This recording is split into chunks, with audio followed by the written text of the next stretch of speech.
Osprey Stratos 34. This is, I think, going to be the last in my series of daypack reviews.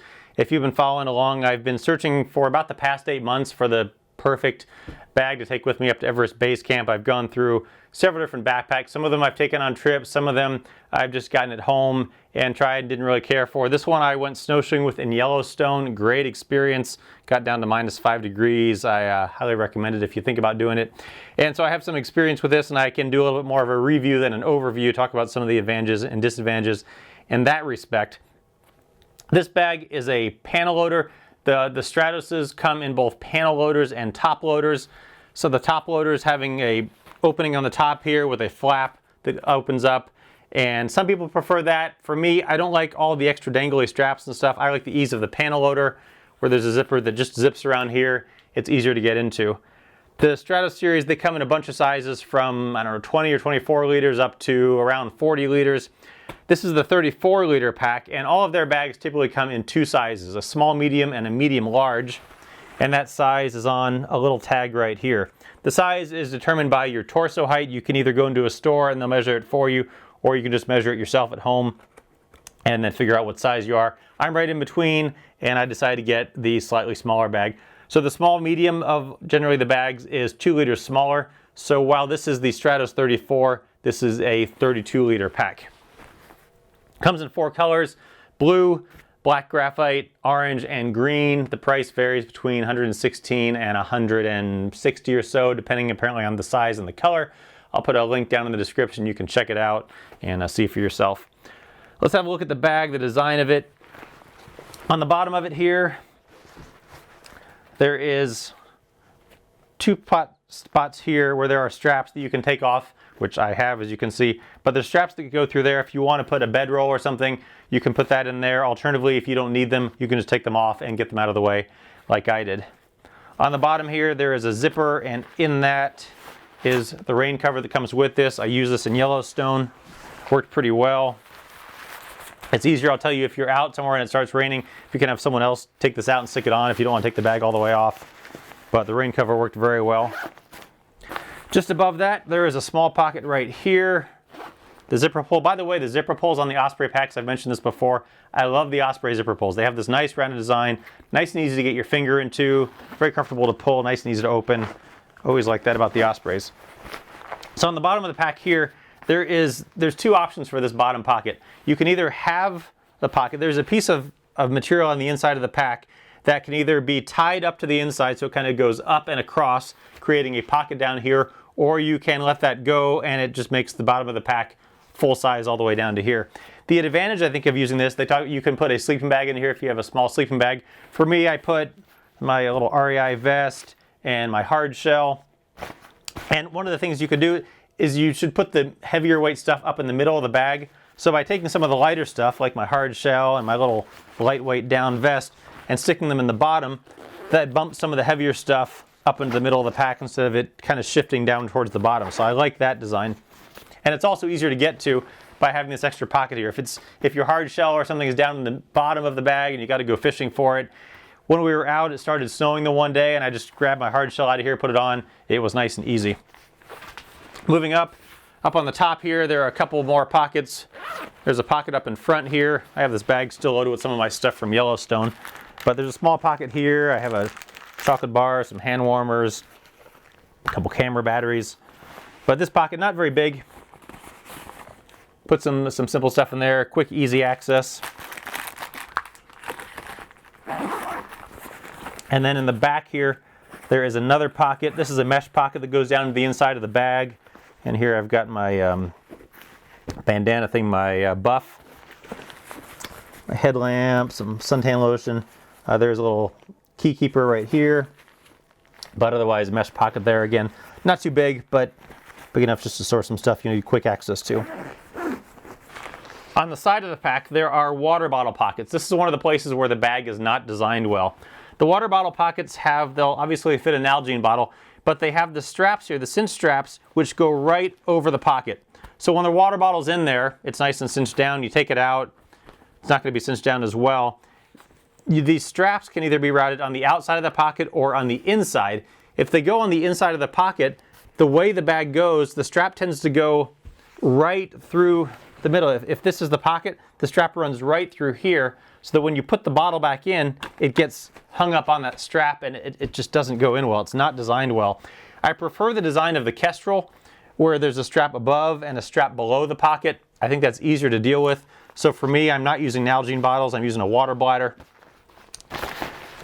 What I am using these pockets for is my little lightweight tripod, what is this, Ultra Pod, little small, super lightweight tripod. That just fits right down in there, weighs almost nothing, and it's easy to quick access to get out if I want to use my camera. The straps, the bottom straps here don't have keepers. The top strap has a little keeper, so it's not going to dangle, for what that's worth. Nothing big there. Let's look at the inside now. So like I said, this is a panel loader. Undo these top cinch straps.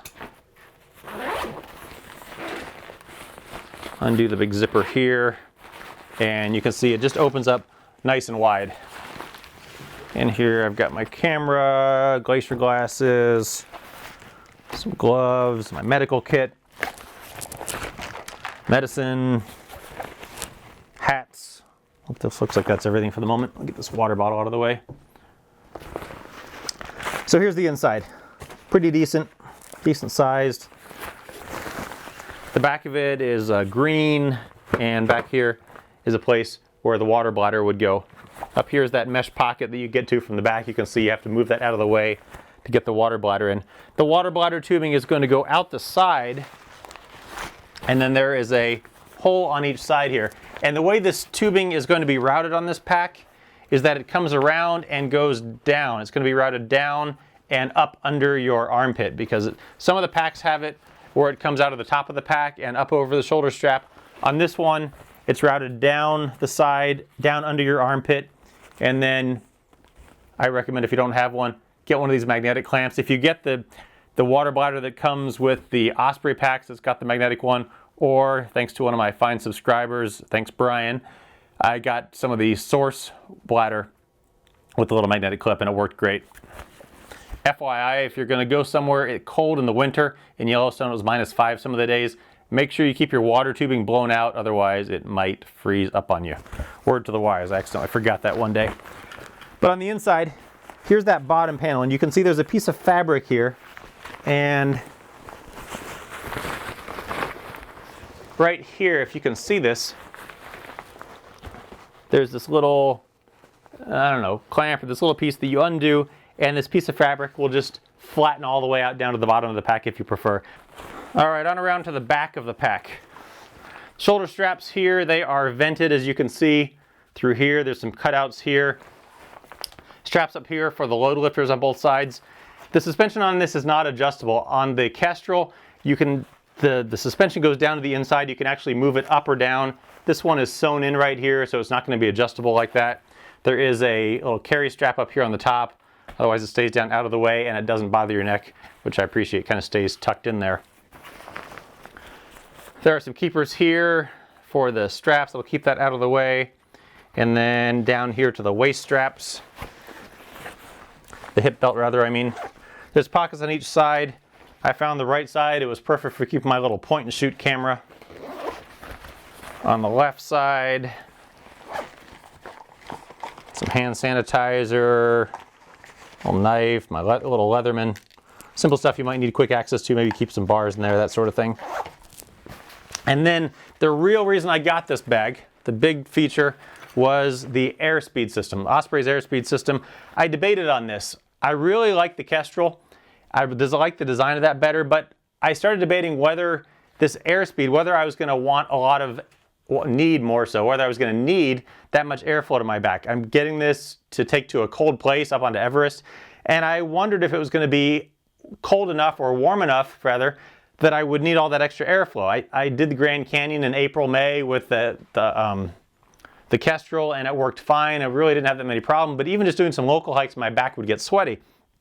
And I used the Gregory Z series with their, whatever their Airspeed design is called, I can't remember now, and it worked well. And so I debated whether I would prefer having that or not. And in the end, I am super glad I got it. In Yellowstone, it would start out -5 some of the days. You'd be all bundled up, you'd have a hat, you'd have a couple sets of gloves on, a couple layers, and a little bit into the trip, you would be sweating. Even though it was 5 or 10 degrees, you'd be sweating. Your hat would be off, your gloves would be off, your jacket would be unzipped. And this, because you get that hot when you start moving around, keeps your back well ventilated. And even in the cold weather, I really appreciate having this Airspeed design. And you can see there's the space here, and you're gonna get some air moving through there. You could even potentially, I suppose, store some stuff down in here, because down in the bottom, it's solid. And from here all the way down through here, it's a little bit like a pocket. So if you want to store some stuff in there, you could. But otherwise, this does well. It's nice and soft and sort of not really spongy, but it's soft and movable. So it's comfortable. It's super comfortable on your back, and you're going to get nice airflow to it. I had heard complaints that because of this, it sort of encroaches on the inside of the bag. I didn't really notice that. I had looked at it in the store. I was concerned about it. But in practice, I didn't really notice the inside of the bag seeming to have kind of an area scooped out of it because of the firm back. Didn't really find that to be an issue. So I really like the design. Putting the pack on.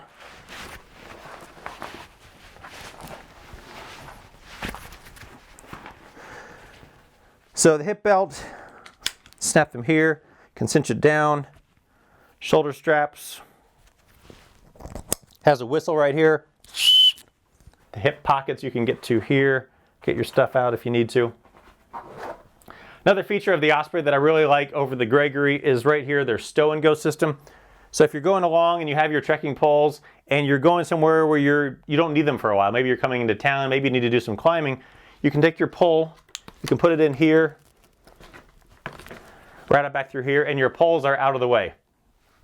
Hands-free, but they're still quick access. On the Gregory, they're all the way on the back and they're hard to get to. On this one, it's nice, quick, easy access. They're out of the way, not a problem for you. I really like the design with this. Show you the bag on. Nice and comfortable. You can see right there some of that little airflow, that Airspeed design, leaving a little space between my bag or between the bag and my back. Get a little extra ventilation there. And let me show you something else here, as long as I have this up on the front here. This little piece right here, the Peak Design camera capture, I believe it's called. Great feature if you're looking for a way to carry your camera. You put a little base plate on the bottom of your camera that comes with this, and it just clamps right in there. Quick, easy access to your camera. Clips right there. It's out of the way. No problem. It's lightweight. The only downside of this is if you're going to have your camera here, you can't really use the stow and go system, but this is an awesome design. It's not going to protect the camera if you fall. I try not to do that, but otherwise, nice, quick, easy access. Check out the Peak Design camera capture, nice little feature. The only other feature I wish this bag had was a mesh pocket right here. I really like that on the Kestrel. On the front here, there is a big mesh pocket, and I wouldn't have thought this pocket was that useful until I used it, and I use this a lot for stuffing stuff into it. It's great for if you take your gloves off or your hat off or something, or your food, and you just want to stuff it in there. Quick, easy access. Otherwise, if you don't have a place, you might lose some stuff. Somewhere by a Grand Prismatic Geyser in Yellowstone lies one of my mittens that I took off, didn't have a place to put, fell out of my pocket or something. So I wish you'd get rid of these little funky lines back here, put a mesh pocket right here. That would make this bag almost perfect, along with fixing the water bottle pockets on the side here.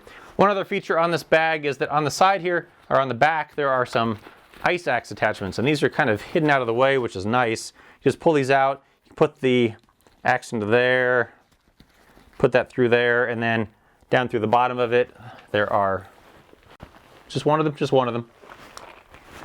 Nothing on this side. But otherwise, if you don't need it, it tucks out of the way, which I appreciate. But otherwise, that's about it. I really do like this bag. There are a few things that could be improved on it, I think, but this has got the best set of features out of all the ones that I've tried. I like the size of it. I really like the Airspeed design of it. This is apparently the bag for me. Check it out, the Osprey Stratos.